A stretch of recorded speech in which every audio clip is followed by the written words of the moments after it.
ओम शांति। अॼु जी मुल्य तारीख़ आहे 5/6/2025 अॼु मिठा मिठा बाप दादा चवंदा मीठे मीठे ॿार बेहद जे सुखनि जे लाइ तव्हांखे बेहद जी नॉलेज मिलंदी आहे। बेहद जे सुखनि जे लाइ बेहद जी नॉलेज मिलंदी आहे। तव्हां पोइ वरी खां राजयोग जी शिक्षा सां राजा ई वठो था। तव्हां पोइ वरी खां राजयोग जी शिक्षा सां राजा ई वठो था। प्रश्न आहे तव्हांजो ईश्वरीय कुटुंब कंहिं ॻाल्हि में बिल्कुलु ई निरालो आहे। तव्हांजो ईश्वरीय कुटुंब कंहिं ॻाल्हि में बिल्कुलु ई निरालो आहे। उत्तर आहे हिन ईश्वरीय कुटुंब में कोई 1 रोज़ जो ॿार आहे, कोई 8 रोज़ जो, लेकिन सभु पढ़नि था। बाप ई टीचर ठही करे पंहिंजे ॿारनि खे पढ़ाईंदा आहिनि। हिन ईश्वरीय कुटुंब में कोई 1 रोज़ जो ॿार आहे, कोई 8 ॾींहंनि जो, लेकिन सभु पढ़नि था ऐं बाप ई टीचर ठही करे ॿारनि खे पढ़ाईंदा आहिनि। इहा निराली ॻाल्हि आहे। आत्मा पढ़ंदी आहे न, आत्मा चवंदी आहे बाबा पोइ ॿारनि खे 84 जन्मनि जी कहानी ॿुधाईंदा आहिनि। गीता दूर देश जो रहण वारो। ओम शांति। वृक्षपति वार उन जो नाम रखी छॾियो आहे बृहस्पति। इहे त्योहार आदि त वर्ष मल्हाईंदा आहिनि। तव्हां हर हफ़्ते बृहस्पति ॾे मल्हाईंदा आहियो न। वृक्षपति अथवा हिन मनुष्य सृष्टि झाड़ रूपी झाड़ जो बीज रूप चैतन्य, उहा हिन झाड़ जे आदि मध्य अंत खे ॼाणंदा आहिनि। ऐं जो बि वृक्ष आहे उहे सभु त जड़ आहिनि। इहे असांजा चैतन्य आहिनि। इनखे चइबो आहे कल्प वृक्ष। इन जी आयु आहे 5000 वर्ष ऐं इहे वृक्ष 4 भाग में। इन जी आयु आहे 5000 वर्ष ऐं इहे वृक्ष 4 भाग में आहे। हर चीज़ 4 भाग में हूंदी आहे न। ये दुनिया भी 4 भाग में आहे। हाणे हिन पुराणी दुनिया जो अंत आहे। दुनिया केतिरी वॾी आहे, ये ज्ञान कोई बि मनुष्य मात्र जी बुद्धि में न आहे। ये नई दुनिया जे लाइ नई शिक्षा आहे ऐं पोइ नई दुनिया जो राजा ठहिण लाइ अथवा आदि सनातन देवी देवता ठहिण लाइ शिक्षा बि नई आहे न। भाषा बि त हिंदी आहे। बाबा सम्झाईंदा आहिनि इहे ॿी राजा जी स्थापना थींदी आहे त उन्हनि जी भाषा अलॻि थी वेंदी आहे। बाबा सम्झायो आहे जॾहिं ॿी राजा जी स्थापना थींदी आहे त उन जी भाषा अलॻि थी वेंदी आहे। सत्युग में छा भाषा हूंदी सो ॿार थोरो थोरो ॼाणंदा आहिनि। अॻियां ॿार ध्यान में वञी करे बतलाईंदा हुया। हुते कोई संस्कृत न हुई।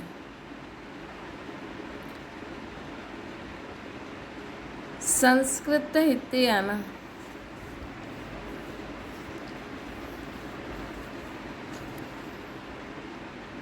संस्कृत त हिते आहे। जो हिते आहे उहो पोइ हुते न थी सघंदी आहे। त ॿार ॼाणंदा आहिनि इहे वृक्षपति आहे। उन्हनि खे फादर रचता बि चवंदा आहियूं झाड़ जो। इहे चैतन्य बीज रूप आहे न। उहे सभु हूंदा आहिनि जड़। ॿारनि खे सृष्टि जे आदि मध्य अंत खे ॼाणणो खपे। इन समय नॉलेज न हुजण जे कारण मनुष्य खे सुख न आहे। ये बेहद जी नॉलेज आहे न, जंहिंसां बेहद जो सुख थींदो आहे। हद जी नॉलेज सां कागविष्ट समान सुख मिलंदो आहे।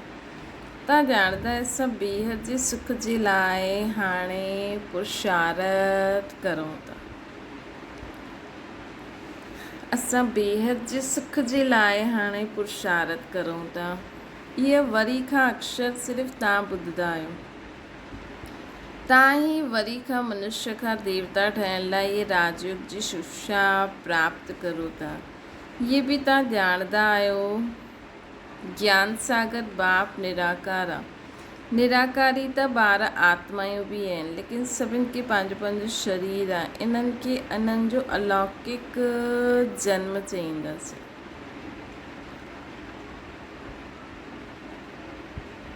असांजो हाणे आहे त उहो ई शरीर, लेकिन पुराणो सभु कुझु भुलिजी करे हाणे ख़ुदि खे आत्मा सम्झी मां आत्मा हिन शरीर में आहियां। हाणे ब्राह्मण परिवार जी असांजो निराकार रूप में शिव बाबा जी संतान, सा अव्यक्त अलौकिक में मम्मा बाबा जी संतान। त अलौकिक जन्म थी वियो न। कोई मनुष्य ईअं जन्म न वठी सघंदा आहिनि जीअं इहे वठंदा आहिनि। इन्हनि जी बि वानप्रस्थ अवस्था में प्रवेश था कंदा आहिनि शिव बाबा।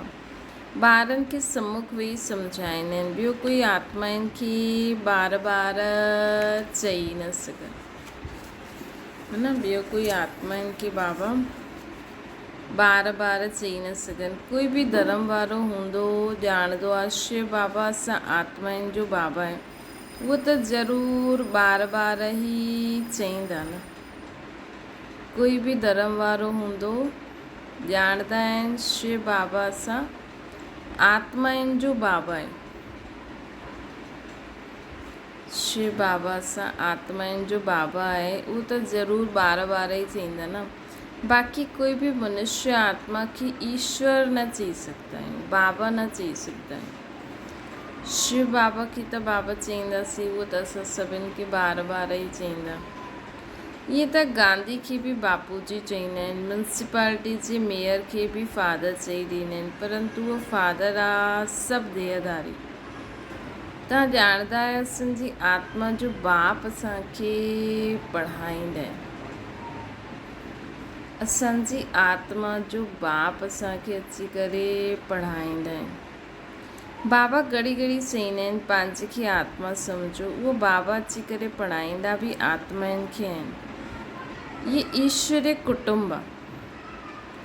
बाप जा एतिरा ढेर ॿार आहिनि, तव्हां बि चईंदा आहियो बाबा असां तव्हांजा आहियूं।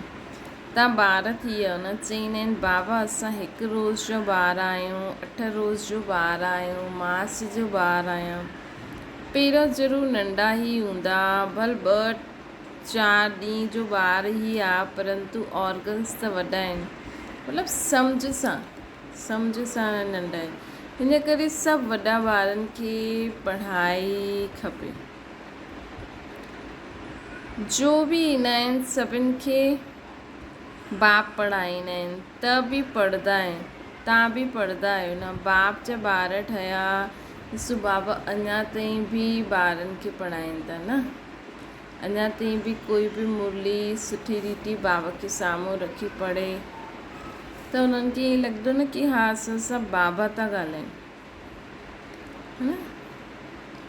बाबा जा ॿार ठहिया पोइ बाप सम्झाईंदा आहिनि तव्हां 84 जन्म कीअं वठंदा आहियो। बाप चईंदा आहिनि मां बि ॾाढे जन्मनि जे अंत में इन्हनि में प्रवेश कंदो आहे, पोइ पढ़ाईंदो आहे। ॿार ॼाणंदा आहिनि असां वॾा वॾा टीचर वटि विया। हिते असां वॾे खां वॾे टीचर वटि आया आहियूं, जंहिंसां ई पोइ इहे टीचर्स निकिता आहिनि, जेके पंडा चईंदा आहिनि। उहो पोइ सभिनि खे पढ़ाईंदा रहंदा आहिनि।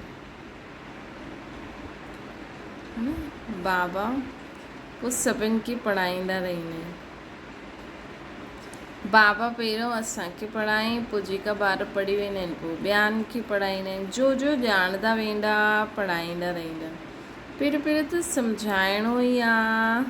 2 बाप आहिनि, हिकु लौकिक ॿियो पारलौकिक बाप। वॾो त ज़रूरु पारलौकिक बाप थी वियो न, जंहिंखे भॻवानु चइबो आहे। तव्हां ॼाणंदा आहियो हाणे असांखे पारलौकिक बाप मिलिया आहिनि। ॿियो कंहिंखे पतो न आहे। धीरे धीरे ॼाणंदा वेंदा कि असांखे हाणे बाबा कि हाणे परमात्मा हिन सृष्टि ते अची करे कार्य करनि था। तव्हां ॿार ॼाणंदा आहियो असां आत्माउनि जो बाबा असांखे पढ़ाईंदा आहिनि। असां आत्मा ई हिकु शरीर छॾे ॿियो वठंदा आहियूं। उच ते उच देवता ठहींदा आहियूं। उच ते उच ठहिण जे लाइ आया आहियो न। कई बार हलदे हलदे ऊंची पढ़ाई की छॾे ॾींदा आहिनि। कंहिं न कंहिं ॻाल्हि में संशय अची वेंदो है न। कई बार ऊंची पढ़ाई खे छॾे छॾंदा आहिनि। कंहिं न कंहिं ॻाल्हि में संशय अची वेंदो आहे या माया जो कोई तूफ़ान सहन न करे सघंदा आहिनि।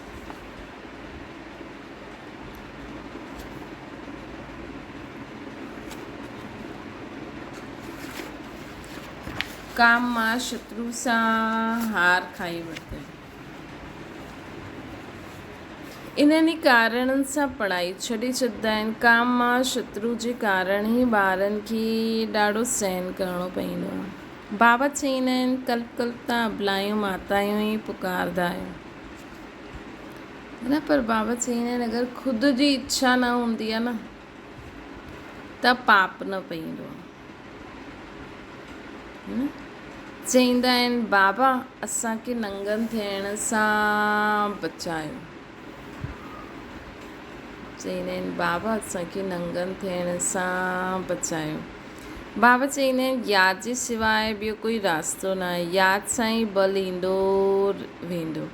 माया बलवान जी ताक़त कम थींदी वेंदी, पोइ तव्हां छुटिजी वेंदव। अहिड़ा ॾाढा बंधन सां छुटी करे ईंदा आहिनि, पोइ अत्याचार थियणु बंदि थी वेंदो आहे। पोइ अची करे शिव बाबा सां ब्रह्मा द्वारा बातचीत कंदा आहिनि। इहे बि आदत पइजी वञणी खपे न। बुद्धि में इहो रहणो खपे कि असां शिव बाबा वटि वेंदा आहियूं। उहे न ब्रह्मा तन में ईंदा आहिनि। असां शिव बाबा जे अॻियां वेठा आहियूं। यादि सां ई विक्रम विनाश थींदा। पंहिंजी खे आत्मा सम्झी बाप खे यादि करिणो आहे। इहा शिक्षा मिलंदी आहे न। बाप सां मिलण आया आहियो त बि पंहिंजी खे आत्मा सम्झो, है न। असां बाबा सां मिलण ईंदा आहियूं त बि ख़ुदि खे आत्मा सम्झो। आत्म अभिमानी भव। इहे ज्ञान बि तव्हांखे हाणे मिलंदो आहे। इहा महिनत आहे न। हुन भक्ति मार्ग में त केतिरा वेद शास्त्र आदि पढ़ंदा आहिनि। इहा त हिकु महिनत आहे सिर्फ़ु बाबा खे यादि करणु। इहा ॾाढी सहज ॾाढी डिफ़िकल्ट बि आहे। बाबा खे यादि करणु इन सां सहज कोई ॻाल्हि थी न सघंदी आहे। ॿार पैदा थियो ऐं मुख सां बाबा बाबा निकिरंदा आहिनि। ॿार जे मुख सां बच्ची जे मुख सां मां निकिरंदो। आत्मा न फीमेल जो शरीर धारण कयो आहे। फीमेल मां वटि ई वेंदी आहे। ॿार अक्सर करे बाप खे यादि कंदो आहे। शुद्धि वरसो मिलंदो आहे न। शुद्धि वरसो मिलंदो आहे। आत्मा खे बाप सां वरसो मिलंदो आहे यादि करण सां। देह अभिमानी हूंदव त वरसो पाइण में मुश्किल थींदव।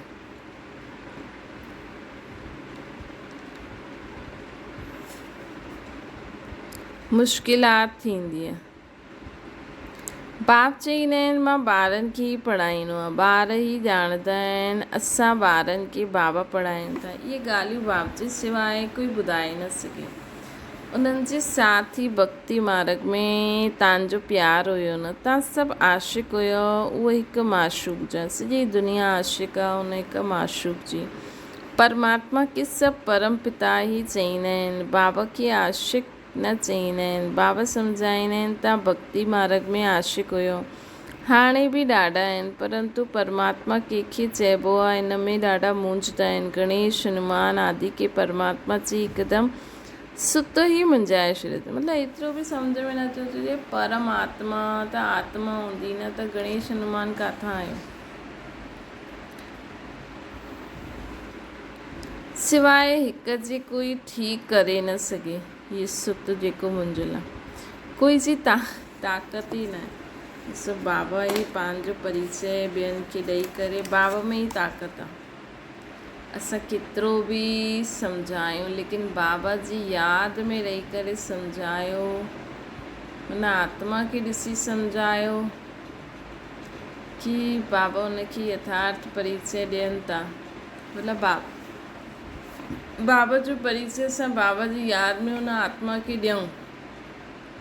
अगरि उन आत्मा जी बुद्धि में खुलणी हूंदी त बाबा खोले वठंदा, न खुलणी हूंदी त केतिरो बि करो उहो त हनुमान खे ई परमात्मा चईंदा। है न, असांखे पंहिंजो कमु करिणो, उन्हनि जे कन में इहा ॻाल्हि विझणी। छो जी बाबा चईंदा आहिनि कई कई पक्का भगत हूंदा आहिनि। ॾिसो इहे बि सम्झ आहे कि इंसानु एतिरो नथो सम्झे कि भॻवान जो बंदर जहिड़ो मुंहुं कीअं थी सघंदो आहे, पूछ कीअं थी सघंदी आहे। सिवाइ हिक जी कोई ठीक करे न सघे, कोई जी ताक़त न आहे। बाबा ही अची करे ॿारनि खे सम्झाईंदा आहिनि, ॿार पोइ नंबरवार पुरुषार्थ अनुसार सम्झंदा आहिनि ऐं सम्झाइण जे लाइक़ बि ठहींदा आहिनि। राजधानी स्थापना थिए थी, कमाल आहे न। इहे सभु ॻाल्हियूं ॿियनि खे सम्झाए करे असांजी राजधानी स्थापना थिए, मतिलबु बाबा ई वरसु ॾींदा न। मतिलबु बाबा जी सृष्टि चक्र जो ज्ञान जो जेतिरो सम्झंदो, जो जेतिरो धारणा बाबा जी श्रेष्ठ मत के धारण करे हलंदो, पवित्र रहंदो, शांत रहंदो, सुख स्वरूप रहंदो, आनंद स्वरूप रहंदो, सर्वशक्ति स्वरूप रहंदो, उहा आत्मायूं राजधानी में नंबरवार पद पाईंदियूं। पढ़ाई छा था करूं, प्राप्ति छा आहे, महाराजा महारानी जी वंडर आहे न। पढ़ाई पढ़ूं था सृष्टि चक्र जी, आत्मा परमात्मा सृष्टि चक्र जी, और प्राप्ति छा आहे, महाराजा महारानी, राजा रानी, प्रजा, दास दासियूं, ॾिसो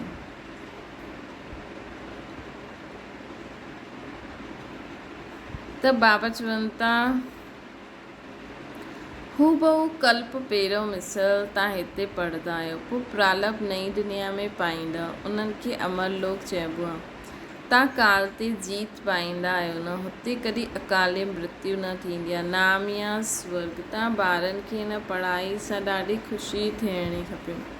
बाबा जी यादि, बाबा जी प्रॉपर्टी बि यादि, बाबा जी यादि सां बाबा जी प्रॉपर्टी बि यादि ईंदी। यादि करूं था निराकार परमात्मा खे, ठहूं छा था, श्री लक्ष्मी श्री नारायण ठहूं था।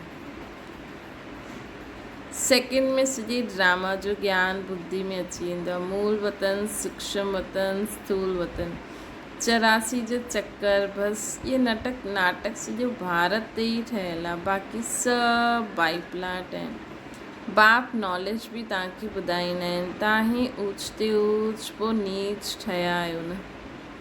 डबल सिरताज राव बि ठहींदा आहियो, पोइ बिल्कुलु रंक बि ठही वेंदो। हाणे भारत रंक भिखारी आहे, प्रजा जो प्रजा ते राज्य आहे न।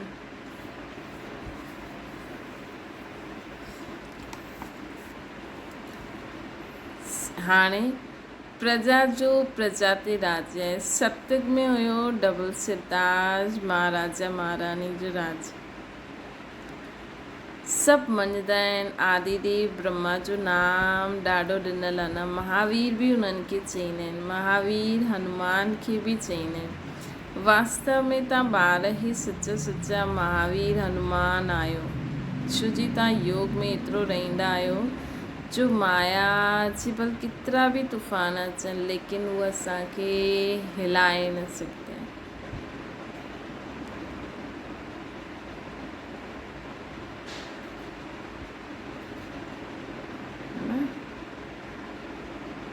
माया हिलाए बि न सघंदी ऐं पोइ असांजी दासी बि ठही वेंदी। बाबा चईंदा आहिनि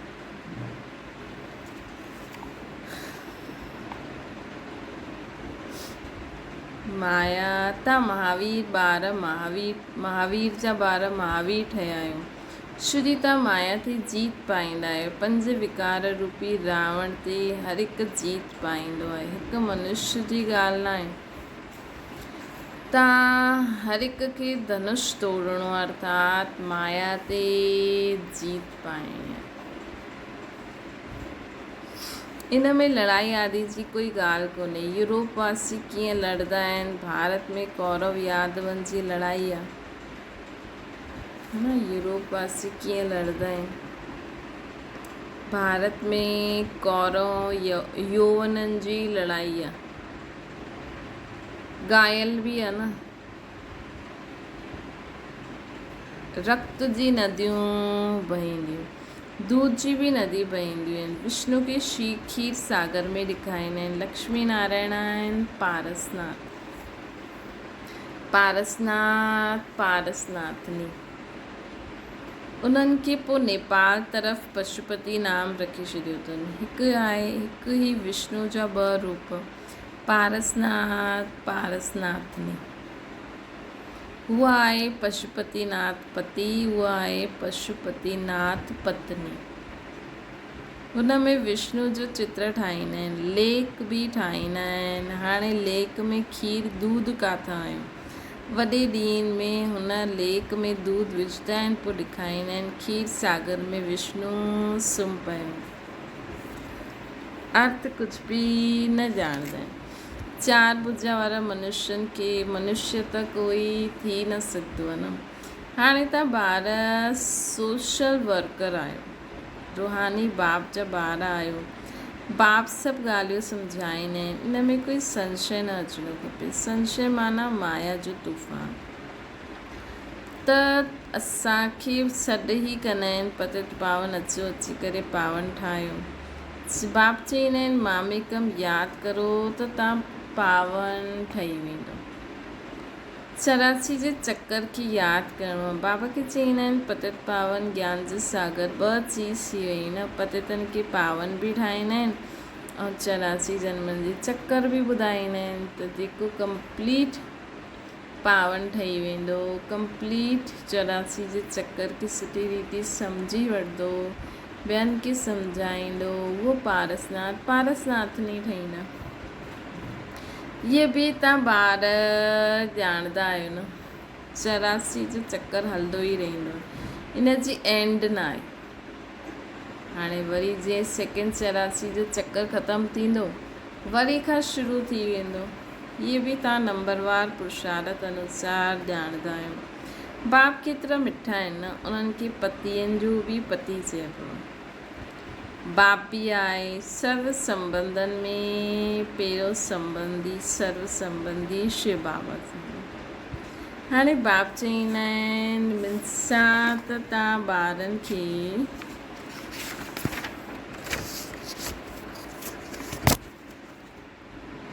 ॾाढो भारी वरसो मिलंदो आहे, परंतु हीअं अहिड़े मुंहिंजे बाप खे बि फारकती ॾेई छॾींदा आहिनि।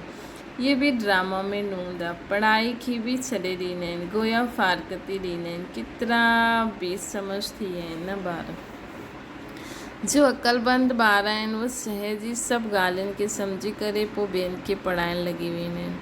हू फौरन निर्णय करे वठंदा आहिनि कि हुन पढ़ाई सां छा मिलंदो आहे, हिन पढ़ाई सां छा मिलंदो आहे, त छा पढ़णो खपे। बाबा ॿारनि सां पुछंदा आहिनि, ॿार सम्झंदा आहियो कि हीअ पढ़ाई ॾाढी सुठी आहे।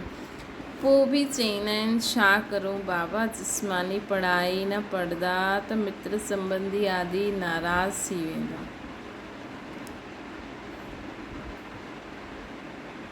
बाप चईंदा आहिनि दिन प्रतिदिन टाइम ॾाढो थोरो आहे। ॾिसो कहिड़ी हालति आहे असांजी न। असां सभु कुझु सच्चाई ॼाणंदे हुए बि उहो बि असां बाबा जी श्रीमती हलंदा आहियूं न। बाबा बि कॾहिं कॾहिं चईंदा आहिनि न चलो ठीकु आहे, मतिलबु हाणे एतिरो थोरो समय न। जीअं सम्झो कोई ॿ ॼणा हिक ॿिए सां प्यारु कंदा आहिनि, हू त सोचंदा आहिनि दुनिया वञे भाड़ में, असां त भॼी था वञूं। पोइ किथे किथे सक्सेस बि थी वेंदा आहिनि न। अलॻि पंहिंजो जीवन बि सुठो ठाहींदा आहिनि। हिते त असां ईअं करणु चाहियूं त बाबा बि करणु न ॾींदा। बाप चईंदा आहिनि कि मतिलबु बाबा मिलिया, हाणे हीअ पढ़ाई पढ़ूं, हीअ सर्विस करूं, भाड़ में वञनि उहा, भाड़ में मतिलबु चलो उहो बि उन्हनि जो बि हाणे असांखे सम्झ में अची असांखे वञिणो आहे नई दुनिया में। पहिरियों त हीअं थियो छो जी भट्टी ठाहिणी हुई, किथे किथे हिते बि अगरि कंहिंजो पाठ ॾाढो ई ऊच हूंदो आहे न ऐं समय जे अनुसार लॻंदो आहे त बाबा उन्हनि खां बि उहो कमु कराईंदा आहिनि जो आदि में कराया। पर हिन में ॾाढो ई असांखे संभली करे हलणो आहे छो जी पोइ पेपर बि ईंदा आहिनि न, है न, पोइ पेपर बि ईंदा आहिनि, उन्हनि खे बि असांखे ध्यानु में रखी हलणो आहे। हीअं न असां सभु कुझु छॾे छॾिया, जोश में हली त वियासीं, पोइ असां हुते रही न सघियासीं। हिते पेपर बि थींदो आहे त हिन करे बाबा जोश में सभु कुझु छॾणु न ॾींदा आहिनि, होश पहिरियों पूरो पको कराईंदा आहिनि कि हीअं थींदो भई। जे पहिरियों वारनि खे सभु कुझु छुड़ाईं बाबा ऐं सभु छॾे बि आया, लेकिन पोइ धीरे धीरे जॾहिं पेपर आया त हली विया न।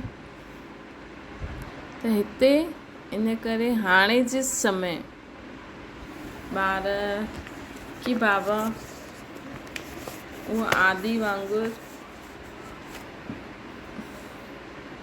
किथे किथे कराईंदा बि आहिनि, किथे किथे ज़रूरत हूंदी आहे त बाबा बि मदद करे अॻियां कराईंदा आहिनि। बाप चईंदा आहिनि दिन प्रतिदिन टाइम ॾाढो थोरो थी वेंदो आहे, एतिरी पढ़ाई त पढ़ी न सघंदा न, ॾाढो ज़ोर सां तयारी थिए थी, हर प्रकार जी तयारी थींदी आहे, दिन प्रतिदिन हिकु ॿ में दुश्मनी वधंदी वेंदी आहे। चईंदा बि आहिनि अहिड़ी चीज़ ठाहियूं आहिनि जो फट सां सभिनि खे खलास करे ॾींदासीं। तव्हां ॿार ॼाणंदा आहियो ड्रामा अनुसार हाणे लड़ाई न लॻी सघंदी आहे छो जी राज जी स्थापना थियणी आहे, तेसि ताईं असां बि तयारी करूं था, इहे बि तयारी कंदा रहंदा आहिनि। तव्हांजी पिछाड़ी में ॾाढो प्रभाव निकिरंदो, ॻायल बि आहे न, ओ प्रभु तव्हांजी लीला। त अंत में हाणे वैसे प्रभाव निकिरे थो न, अञा ज़ोर सां निकिरंदो। इहे हिन समय जो ई गायन आहे, इहे बि गायन आहे न, तव्हांजी गत मत न्यारी, सभु आत्माउनि जो पाठ न्यारो आहे। हाणे बाप तव्हांखे श्रीमत था ॾियनि, गायन बि आहे, तव्हांजी गत मत न्यारी आहे। ॾिसो जे एॾो महिनत कई है न, उहो त सभु एडवांस पार्टी में हली आहे या फ़रिश्ता ठही आहे, ऐं अंत में प्रभाव बि निकिरंदो त बि साकार में त ॿिया माण्हू हूंदा न जो हाणे करनि था। त ॾिसो इहा बि उन्हनि खे इच्छा न हुई बि असां इहा महिनत करूं था त असां ॾिसूं कीअं वाह थींदी।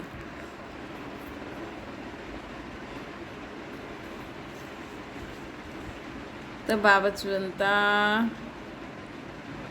अंत में त ख़ैर बाबा जी वाह थींदी, लेकिन साकार में त एडवांस रूप में ॾिसंदा उहे बि न, या फ़रिश्ते स्वरूप में ॾिसंदा। इहे बि गायन आहे न, तव्हांजी गत मत न्यारी, सभी आत्माउनि जो पाठ न्यारो आहे। हाणे बाबा तव्हांखे श्रीमत ॾियनि था कि मामेकम यादि करो त विक्रम विनाश थींदा। काथे श्रीमत, काथे मनुष्य जी मत, है न, ये भी गायन आहे तव्हांजी गत मत न्यारी। तॾहिं त अंत में आत्मायूं ॻाए करे उहो संस्कार खणी वेंदियूं, पोइ जॾहिं द्वापर कलयुग में ईंदियूं त इहे ई ॻाईंदियूं। सभु आत्माउनि जो पाठ न्यारो आहे। हाणे बाप असांखे श्रीमत ॾियनि था कि मामेकम यादि करो त सभिनि जा विक्रम विनाश थींदा। काथे श्रीमत काथे मनुष्य श्रीमत। तव्हां ॼाणंदा आहियो विश्व में शांती सिवाय परमपिता परमात्मा जी कोई करे न सघे।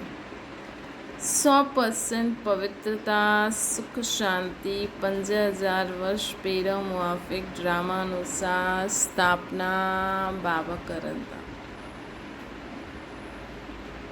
100% सुख शांति।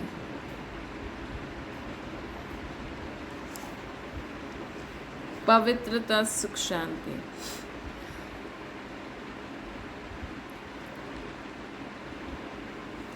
पंज 5000 वर्ष पहिरियों मुआफ़िक ड्रामा अनुसार बाबा स्थापना करनि था। कीअं सो अची करे सम्झो। तव्हां ॿार बि मददगार ठहींदा आहियो। जो ॾाढो मदद कंदा आहिनि न उहो विजयमाला जा दाणा ठही वेंदा आहिनि। जो ॾाढी ई मदद कंदा आहिनि वो विजयमाला जा दाणा ठही वेंदा आहिनि। तव्हां ॿारनि जे नाम बि केतिरा रमणीक हुया न। उहो नाम जी लिस्ट एल्बम में रखी ॾियणी।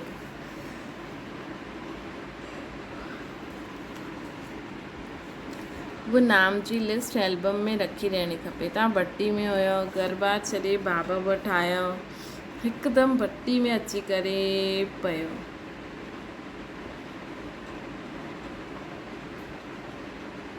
ईअं पक्की भट्टी हुई जो अंदरि कोई अची न सघे। जॾहिं बाप जा ठही वियो त पोइ नाम ज़रूरु हुजिणो खपे न। जॾहिं बाप जा ठही विया त नाम ज़रूरु बदिलणो खपे। त बाबा जा ठहियासीं असां। शुरू में त सभु कुझु छॾे करे आया न। सभु कुझु सरेंडर करे छॾियो। इन करे बाबा उन्हनि जा नाम बि रखे। हिकदमि मतिलबु अलौकिक जीवन। मम्मा बाबा माता पिता थी विया, शिव बाबा दादा ऐं सभु भाउ भेण। त नयो जीवन थी वियो न त इन करे नाम बि रखी ॾिनी आहे। वंडर आहे न। बाप सभिनि जा नाम रखे। बाबा सभिनि जा ई नाम बदिली करे रखे। ॾिसो उहो बि साकार जो समय कीअं हूंदो। शिव बाबा आया, सभु बाक़ी ॿार बि आया, वरी अलॻि पंहिंजे घर महलनि में रहिया, वरी उतां खां हिकु अलॻि न्यू परिवार सभु अगेंस्ट उहो माण्हू कीअं रहिया हूंदा, कीअं समय हूंदो उहो बि हिकदमि नयो ऐं मज़ो बि केॾो आयो हुयो। पोइ कीअं सभु हिते आया न, हिकदमि अलॻि। जीअं त नयो हिकु ख़ानदान, उन ख़ानदान में कहिड़ा माण्हू हुया जेका पंहिंजो वॾा मतिलबु देह सां वॾा बुद्धि सां नंढा, अञा नया जीअं अलौकिक जन्म में नंढा ऐं बुद्धि सां वॾा। ऐं मम्मा बाबा बि त शिव बाबा उन्हनि खां मम्मा बाबा जो पाठ वॼवाइनि पिया न। त ॾिस शिव बाबा ई बाप ठही करे, माउ ठही करे कीअं उन ॿारनि जी पालना कई। छोकी मम्मा बाबा बि त सिखनि ई पिया न उन समय। त हिकु तरीक़े सां नयो ख़ानदान, नयो परिवार ठहियो हिकु साथ। त इन करे बाबा सभिनि जा नाम रखे। अच्छा मीठी मीठी सिके लॾे ॿारनि प्रति माता पिता बाप दादा जो यादि प्यार ऐं गुड मॉर्निंग। रूहानी बाप जी सभिनि रूहानियुनि ॿारनि खे नमस्ते।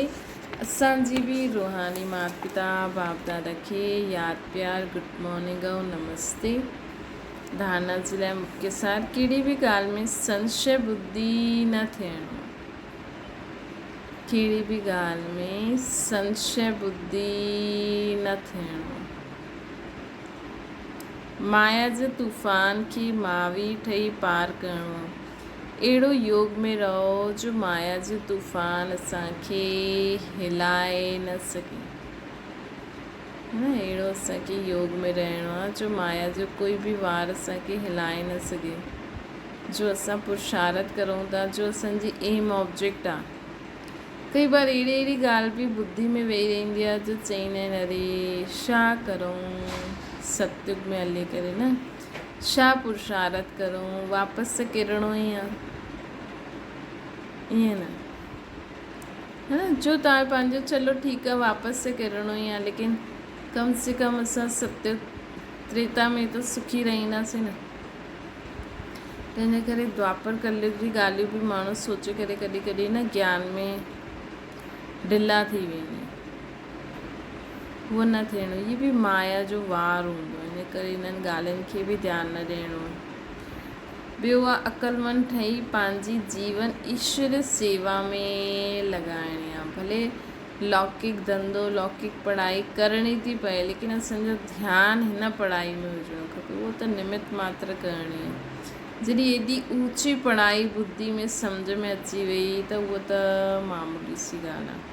हा बाक़ी लॻंदो आहे कॾहिं कॾहिं छा समय वेस्ट था करूं न, उहे किताबियूं पढ़ी करे उहो सभु करे करे माण्हुनि खे कॾहिं कॾहिं लॻंदो आहे न कि अरे जेका बाबा जी ज्ञान की गहराई सां सम्झी वेंदा त उन्हनि खे त उहो किताबियूं कीअं सुठी न लॻंदियूं हुयूं, परंतु लाचारी शरीर निर्वार्थ कमु करण या संबंधियुनि जे कारण पढ़णी पवंदी हूंदी कंहिंखे।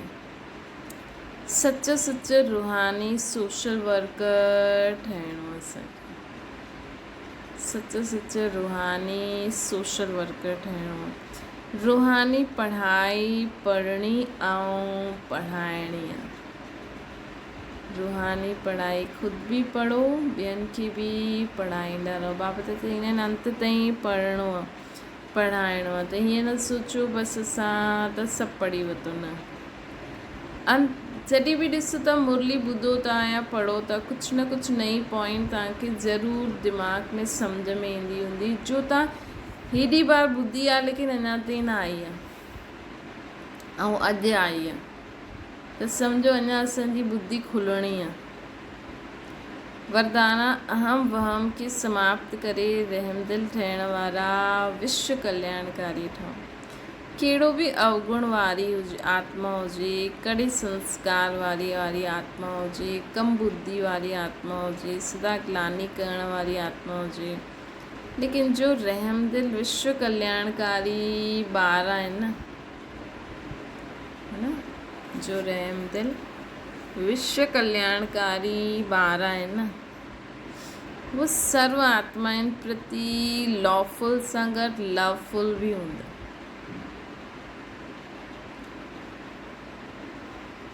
जो रहमदिल विश्व कल्याणकारी आत्मायूं आहिनि,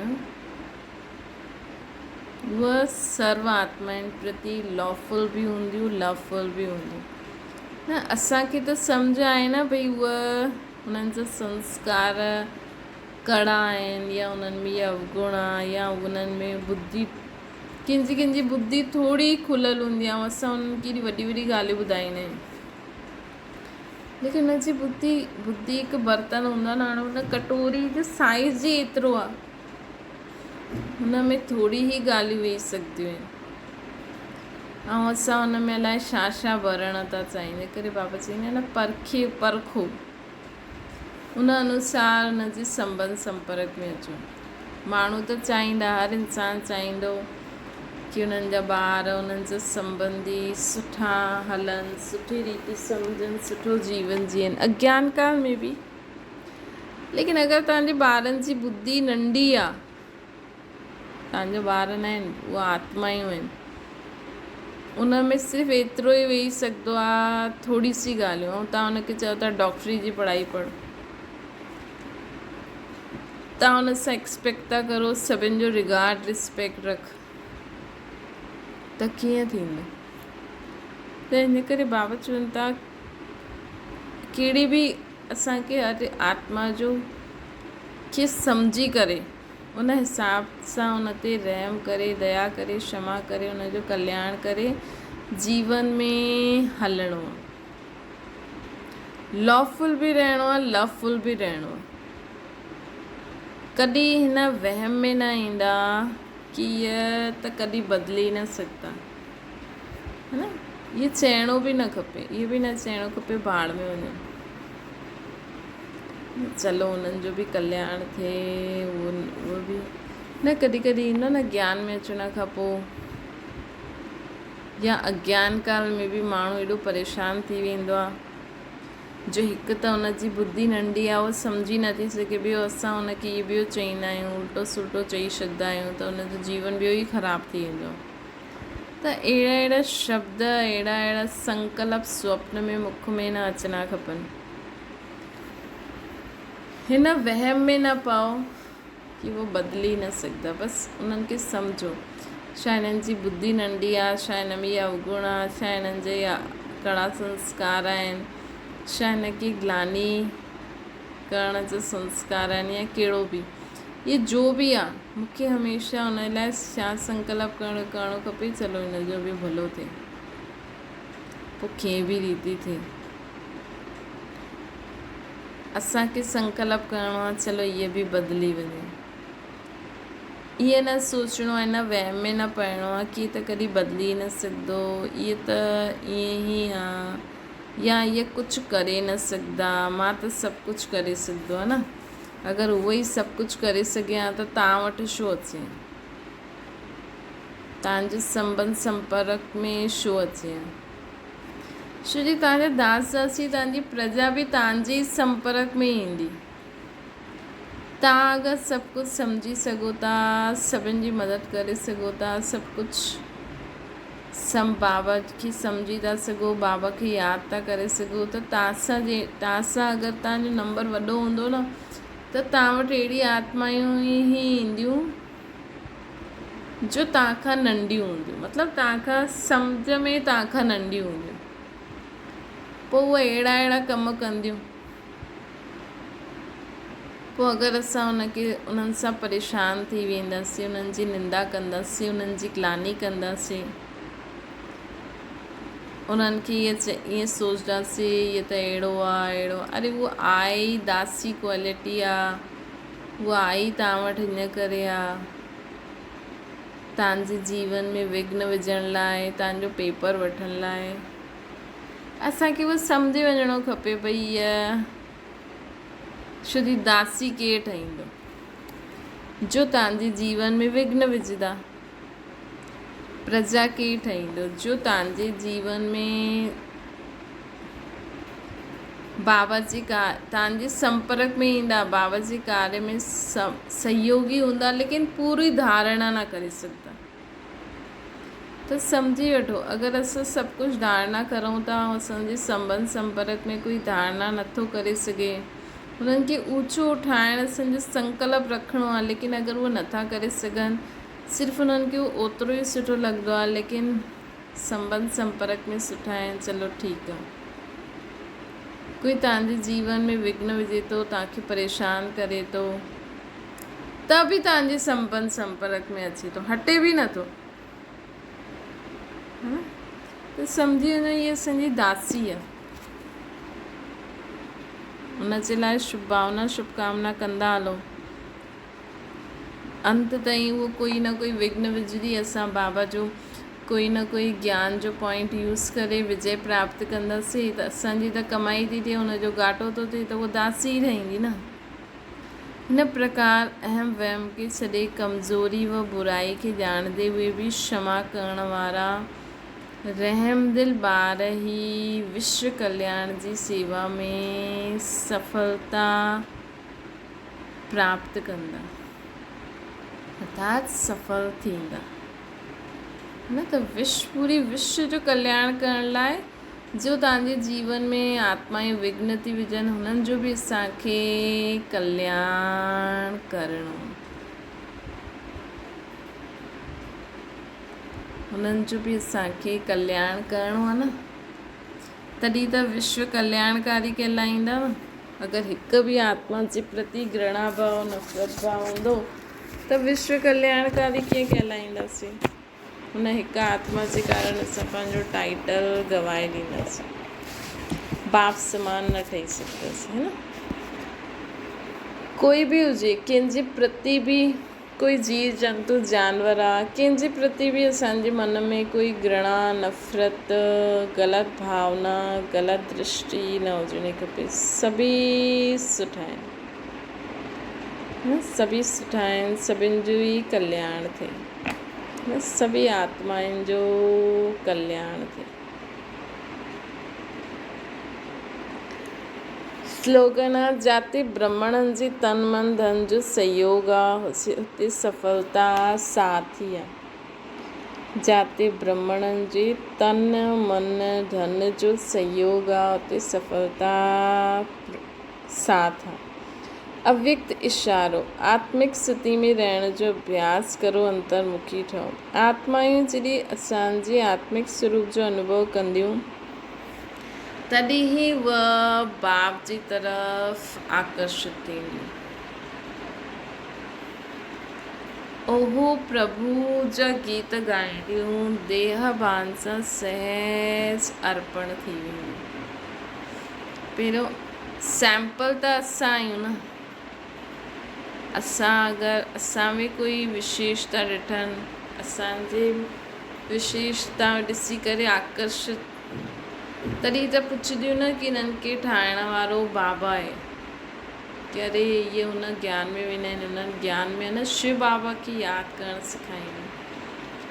ओहो असांजो भाग्य, ओहो मुंहिंजो भाग्य। हिन भाग्य जी अनुभूति जे कारण देह ऐं देह जे संबंध जी स्मृति जो त्याग करे ॾींदियूं। आत्मायूं जॾहिं असांजी आत्मिक स्वरूप जो अनुभव कंदियूं तॾहिं उहो बाप जी तरफ़ आकर्षित थी करे ओहो प्रभु जा गीत ॻाईंदियूं देह भान सां सहज अर्पण थी वेंदियूं। देह भान सां सहज अर्पण थी वेंदियूं। ओहो तव्हांजो भाग्य, ओहो मुंहिंजो भाग्य। हिन भाग्य जी अनुभूति जे कारण देह जे संबंध जी स्मृति जो त्याग करे ॾींदियूं। त पहिरियों असां आत्मिक स्वरूप में स्थित थियण जो अभ्यास करूं। असां द्वारा माण्हू भी पंहिंजो भाग्य ठाहे सघंदा, बाप जी तरफ़ आकर्षित थी सघंदा ऐं पोइ देह ऐं देह जे संबंध जी विस्मृति थी वेंदी, उन्हनि जो भी कल्याण थी वेंदो। न सोचो असां बाबा जी यादि में आहियूं, असां त बाबा जी यादि में वञी करे बाबा वटि पहुचंदासीं, लेकिन जो आत्मायूं असां में कोई इष्ट देव जो स्वरूप ॾिसंदियूं ऐं इहे बि ॾिसंदियूं कि इहे बाबा जी आहे, बाबा हिननि खे शक्ति थो ॾिए, त उहे जीअं असांजे सतयुग में न अचण वारियूं हूंदियूं त असांजो उहो रूप ॾिसी करे बाबा जो दर्शन करे भक्ति मार्ग जे सेक्शन में हली वेंदियूं। पोइ जॾहिं हेठि ईंदियूं त असांजे हुन ई रूप जो मूर्ति ठाहे पूजा कंदियूं, हुननि जो बि भाग्य ठही वेंदो। अच्छा, ओम शांति। बाबा खे यादि करो।